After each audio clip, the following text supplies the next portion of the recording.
मोहरा नदी का चर्चा है। लाठी लाठी रोन नदी। 22 साल रामपुर के दौर में बिताए थे। कौन पढ़ाई करते हैं बताइए। इतना बदतमीजी है, इतना बदतमीजी है, यही पढ़ाई करते हैं गन के तरह। चलिए आइए, आप लोगों से जो है अब हम कुछ ऑब्जेक्टिव क्वेश्चन जो कहे थे सुनने के लिए हिंदी का, आप लोगों से पूछ लिया जाए। चलिए सबसे पहले जो है हम आप ही से पूछते हैं, पंडित बिरजू महाराज के पिताजी का नाम बताइए। लच्छू जी महाराज। हाँ, लच्छू जी महाराज, लच्छू जी महाराज, ठीक है। चलिए इधर थोड़ा लड़कों की तरफ से पहले आते हैं। झोले में कै गो मछलियाँ थी? 3। कै गो मर गई थी? 2। आपको याद है? हाँ। कै गो मर गई थी वो? 2 बोले 1 मर गई थी, 2 जिंदा थी। हाँ। ठीक। अच्छा, घर में मछली कौन काटता था? नौकर। उसका नाम बता सकते हैं? भागू। भागू है, ठीक है। अच्छा आप बताइएगा, घर में जो है मछली कौन खाते थे? भागू के संतू के पापा। अच्छा, संतू के पिताजी खाते थे, ठीक। अच्छा ये बात बताइए आप, मसाला कौन पीसती थी? मम्मी उसकी। अच्छा, उसकी मम्मी पीसती थी, ठीक। पूछ रहे हैं, मछली नामक कहानी में जो है किस नदी का चर्चा है? रोहन। नदी के नाम पूछ रहे हैं भाई, मछली नहीं। इस बड़ी नदी का बात किया गया है, आपको भी पता नहीं है क्या? आपको पता है? मोहरा। हाँ, मोहरा नदी का चर्चा है, आपको पता होना चाहिए। किस नदी का चर्चा है? मोहरा। क्यों नहीं आई? हेलो, ये खलम खुला क्यों देख रहे? बंद कीजिए। लाओ लाठी, लाठी लाओ, अभी लाता हूँ हम। आप बताइए नन हिंदी वाले, हामिद जो है मेले में क्या खरीदा? चिमटा। हाँ, चिमटा खरीदा। अच्छा बताइए, अब आपसे पूछ लिया जाए, ईदगाह जो चैप्टर है उसके लेखक के नाम बता सकती है आप? शंकर। नहीं। कौन लिखे उस चैप्टर को, हामिद वाला? नहीं। आप बता सकती है? क्या पढ़ती है जी? घर में पढ़ाई करा करो सा, मुंशी प्रेमचंद हो जाएंगे ना, प्रेमचंद। अच्छा, पंडित बिरजू महाराज के बारे में आप लोग को पता है? चाचा जी का नाम पता है आपको? नहीं पढ़े हैं। नहीं पढ़ी है? ओ गजब है। आपको पता है? शंभू महाराज। हाँ, शंभू जी महाराज। सिर्फ यही बच्ची को याद है। क्या आप लोग नहीं पढ़ाई करती है घर पर? ये बात बताइए, आविनियो किस नदी के किनारे बसा हुआ था? अविनियो हाँ, फ्रांस के। नदी हम पूछ रहे हैं ओनली। सुना याद। क्या आप बता सकते हैं? रोन नदी। हाँ, आविनियो रोन नदी के किनारे बसा हुआ था। आप लोग की तैयारी डायरेक्ट चेक कर रहे हैं, कौन हाल में है आप लोग? बताइएगा, विनोद कुमार शुक्ल जो है ये कहानी लिखे हैं मछली, उनके किस रचना से लिया गया? यहाँ साउंड में बोलिए। महाविद्यालय। हाँ, महाविद्यालय से लिया गया। ध्यान से सुनते रहिए आप लोग। तो मछली जो कहानी है वह उनके रचना महाविद्यालय से लिया गया है। अच्छा, पेड़ पर कमरा, पेड़ पर कमरा के आप लेखक बता सकते हैं? इतावती। नहीं, लेखक। कमरा के लेखक ओनली। हाँ? हाँ, लेखक। पेड़ कमरा अशोक वाजपेयी। वहाँ कहाँ चल गए जी? यही होंगे था। ये आपके जो है विनोद कुमार शुक्ल जो है जाएंगे। सिर्फ जो मछली कहानी के है, पेड़ पर कमरा, वो जो है इटावली भाषा में अनुवादित हुआ है। चलिए आप लोग कंफ्यूज मत रहिए, कोई प्रेशर नहीं है, कोई डर नहीं है, आराम से सुनाते चलिए। हम जानते हैं आप लोगों को याद है। चलिए तो आप सुनाएंगे, पंडित बिरजू महाराज जो है किस घराने से ताल्लुक़ रखते थे? लखनऊ घराने। लखनऊ घराने। घराने, ठीक।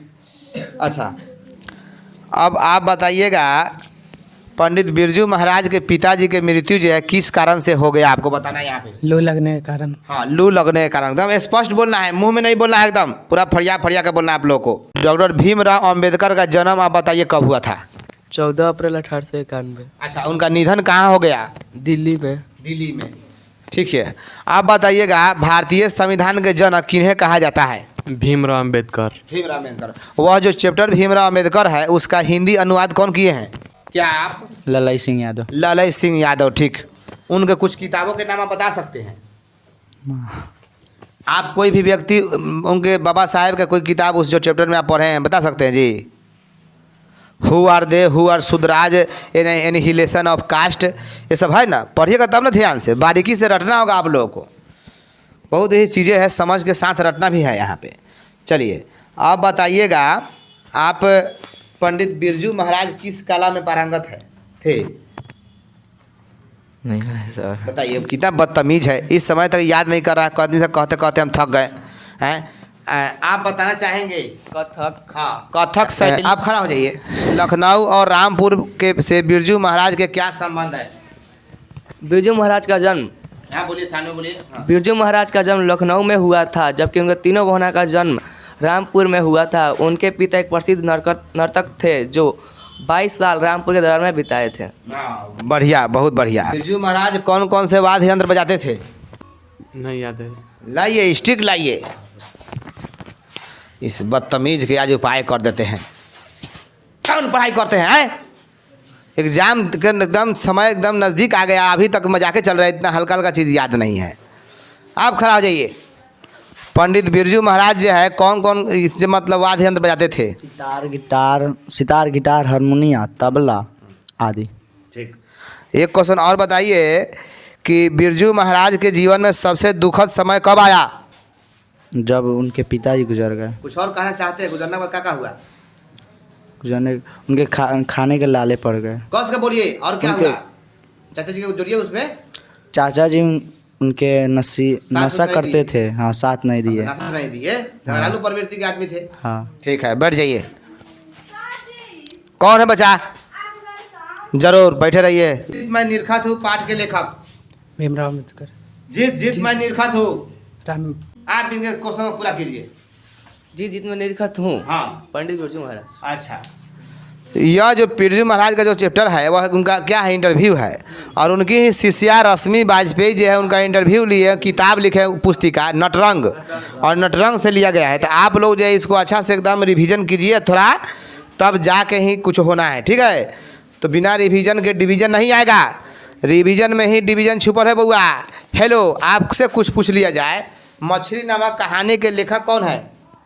बिरजू महाराज। बताइए। कितना बदतमीजी है, हटिए था, कितना बदतमीजी है। यही पढ़ाई करते हैं आप?